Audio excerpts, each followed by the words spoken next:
खबर आपको बता दें, टीएमसी सांसद दिनेश त्रिवेदी ने इस्तीफा दे दिया है। यानी कि ममता सरकार को एक बार फिर से झटका। ममता बनर्जी को लगातार झटका लग रहा है। राज्यसभा से ये इस्तीफा दिया है और ये बहुत बड़ी बात त्रिवेदी ने कही है, दिनेश त्रिवेदी ने, कि पार्टी में मुझे घुटन हो रही है, चुनाव आने वाले हैं, ऐसे में ये बहुत बड़ा झटका ममता बनर्जी को। बड़ी खबर इस वक्त की हम आपको बता रहे हैं, टीएमसी सांसद दिनेश त्रिवेदी ने इस्तीफा दे दिया और इसी के साथ एक के बाद एक झटका यहां पर ममता बनर्जी को लगता हुआ, टीएमसी को लगता हुआ, उनका किला दरकता हुआ यहां पर नजर आ रहा है। उनका यह कहना था, दिनेश त्रिवेदी ने यह कहते हुए टीएमसी से इस्तीफा दे दिया है कि मुझे टीएमसी में घुटन हो रही है। और ऐसा पहली बार नहीं है। देखिए, कई मंत्री ममता बनर्जी के जो है वो इस्तीफा पहले दे चुके हैं। वन मंत्री रहे थे राजीव बनर्जी, उन्हीं के साथ साथ 5 लोग टीएमसी के थे जिन्होंने यहां पर बीजेपी का दामन थाम लिया था। पिछले कुछ वक्त से इसी तरह से एक के बाद एक झटके यहां पर ममता बनर्जी को, उनकी पार्टी को लग रहे हैं। और इसी बीच ये बड़ी खबर आ रही है, जब दिनेश त्रिवेदी की ओर से ये कहा गया कि टीएमसी में मुझे घुटन हो रही है, मैं यहां पर काम नहीं कर सकता और इसीलिए उन्होंने अपना इस्तीफा दे दिया है। बिल्कुल, तो देखिए, ये बहुत बड़ी खबर है दिनेश त्रिवेदी का राज्यसभा से इस्तीफा। सवाल ये उठता है कि चूंकि चुनाव नजदीक हैं, तो ऐसे में क्या टीएमसी की जड़ें हिलती हुई नजर आ रही हैं?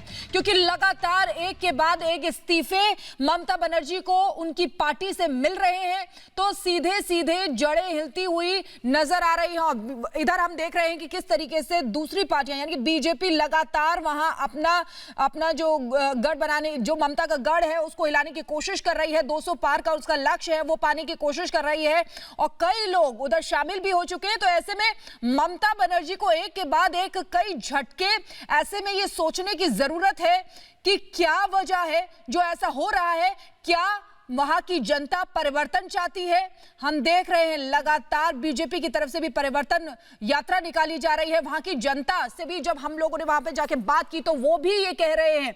तो ऐसे में ममता बनर्जी को सोचने की बहुत जरूरत है। दिनेश त्रिवेदी का राज्यसभा से इस्तीफा, बहुत बड़ी खबर। हाल ही में देखिए, लगातार इस तरह की खबरें आना अपने आप में परेशानी का सबब जरूर है ममता बनर्जी के लिए, लेकिन वो इस बात को मानने के लिए तैयार नहीं है। कुछ ही वक्त में विधानसभा के चुनाव होने हैं पश्चिम बंगाल में।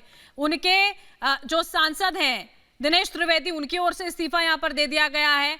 कई लोगों को निष्कासित कर देती है टीएमसी। वैशाली डालमिया का नाम याद होगा आपको, ये कहते हुए कि पार्टी विरोधी गतिविधियों में वो शामिल थी, उनको निकाला गया। इसके अलावा प्रवीर घोषाल हो, बहुत सारे नाम यहां पर रहे जिन्होंने राजीव बनर्जी के साथ साथ जिन्होंने बीजेपी का दामन थाम लिया है। क्योंकि मौजूदा स्थिति जो फिलहाल पश्चिम बंगाल में टीएमसी की बनी हुई है, यहाँ पर सत्ता आसीन जो पार्टी है वो किस तरह का व्यवहार यहाँ पर अपनी ही पार्टी में मौजूद लोगों के साथ कर रही है, वो इससे समझा जा सकता है। और उसी के साथ साथ आप समझिए पश्चिम बंगाल की उस जनता की दशा जो वहां पर रह रही है और इतने सालों से परिवर्तन के बारे में शायद वो सोच ही रहे होंगे। और यही वजह भी है कि जो तमाम बड़े बड़े चेहरे हैं, मंत्री हैं, वो यहां पर अलग होते हुए टीएमसी से नजर आ रहे हैं।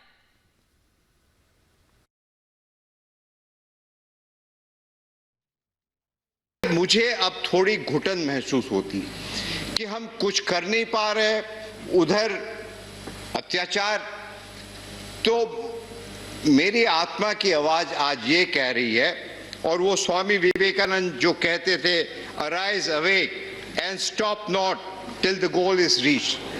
तो आज मुझे आत्मा ये कह रही है कि यहां बैठे बैठे यदि आप चुपचाप रहो और कुछ नहीं कह सकते हो, उससे अच्छा है कि यहां से आप त्याग पत्र दो और जाके बंगाल की भूमि में इसके लिए ड्यू प्रोसेस है। माननीय चेयरमैन साहब को कहता हूं, मैं आज यहां से इस्तीफा दे रहा हूं और देश के लिए, बंगाल के लिए हमेशा इसके लिए भी एक ड्यू प्रोसेस है। माननीय चेयरमैन साहब को आप लिखित दें, माननीय चेयरमैन साहब को आप लिखित दें, इसके लिए ड्यू प्रोसेस है। मुझे अब थोड़ी घुटन महसूस होती कि हम कुछ कर नहीं पा रहे, उधर अत्याचार। तो मेरी आत्मा की आवाज आज ये कह रही है, और वो स्वामी विवेकानंद जो कहते थे, arise awake and stop not till the goal is reach. तो आज मुझे आत्मा ये कह रही है कि यहां बैठे बैठे यदि आप चुपचाप रहो और कुछ नहीं कह सकते हो, उससे अच्छा है कि यहां से आप त्यागपत्र दो और जाके बंगाल की भूमि में इसके लिए भी इसके लिए एक ड्यू प्रोसेस है। माननीय चेयरमैन साहब को कहता हूँ मैं आज यहाँ से इस्तीफा दे रहा हूँ और देश के लिए बंगाल के लिए हमेशा हमेशा इसके लिए भी एक ड्यू प्रोसेस इसके लिए भी एक ड्यू प्रोसेस है। माननीय चेयरमैन साहब को आप लिखित दें। माननीय चेयरमैन साहब को आप लिखित दें, इसके लिए ड्यू प्रोसेस है। मुझे अब थोड़ी घुटन महसूस होती कि हम कुछ कर नहीं पा रहे, उधर अत्याचार। तो मेरी आत्मा की आवाज आज ये कह रही है, और वो स्वामी विवेकानंद जो कहते थे, arise awake and stop not till the goal is reach. तो आज मुझे आत्मा ये कह रही है कि यहां बैठे बैठे यदि आप चुपचाप रहो और कुछ नहीं कह सकते हो, उससे अच्छा है कि यहां से आप त्यागपत्र दो और जाके बंगाल की भूमि में इसके लिए भी इसके लिए एक ड्यू प्रोसेस है। माननीय चेयरमैन साहब को